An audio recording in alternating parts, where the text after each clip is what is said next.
বাংলাদেশ জাতীয়তাবাদী দল সরকার গঠন করার পর থেকে আমাদের প্রধানমন্ত্রী জনাব তারেক রহমানের নেতৃত্বে যেই ওয়াদাগুলো আমাদের ছিল, যে প্রতিশ্রুতিগুলো ছিল 31 দফায়, প্রত্যেকটাতে আমরা কাজ করে যাচ্ছি। আপনারা জানেন সারা বাংলাদেশে এবং এই বাজেটে আপনারা দেখতে পেয়েছেন শিক্ষা খাত, স্বাস্থ্য খাত এগুলোতে সবচেয়ে বেশি বরাদ্দ দেওয়া হয়েছে, পরিবেশ খাতে অনেক বরাদ্দ দেওয়া হয়েছে।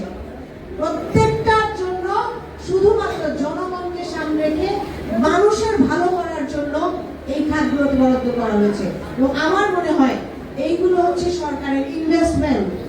জীবন মান উন্নয়নের জন্য একটা জীবন বান্ধব যে বাজেট এসছে, আমরা সেটাকে সাধুবাদ জানাই। এই জন্য আমাদের প্রধানমন্ত্রী, আমাদের অর্থমন্ত্রীকে আন্তরিকভাবে ধন্যবাদ জানাই।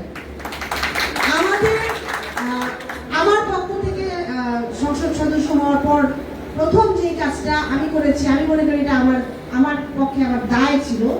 আমি যখন ঢাকা 14 আসনের নির্বাচনের প্রত্যেক গলিতে, প্রত্যেক রাস্তায়, প্রত্যেক এলাকায় আমার এই ভাইদেরকে, আমার এই বোনদেরকে যাদের অপাঙ্গ পরিশ্রমে সকলে আমার পাশে ছিলেন, তাদেরকে নিয়ে যখন আমরা চষে বেরিয়েছিলাম, সকল মানুষের দাঁড়িয়ে গিয়েছিলাম একটাই তথ্য দিতে, জাতীয়তাবাদী দলের সরকার জনগণের জন্য কাজ করবে, তাদের সাথে কাজ করবে, তাদেরকে পাশে নিয়ে কাজ করবে।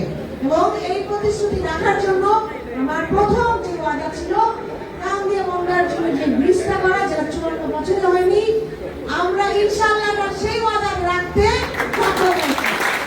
এবং অতি শীঘ্রই ইনশাআল্লাহ আমাদের প্রধানমন্ত্রী সহ এটা আপনাদের সকলকে নিয়ে, এলাকাবাসী সকলকে নিয়ে, আমাদের নেতৃবৃন্দদেরকে নিয়ে আমরা এটার প্রথম কাজ শুরু করবো, আমাদের প্রধানমন্ত্রীকে সাথে নিয়ে ইনশাআল্লাহ।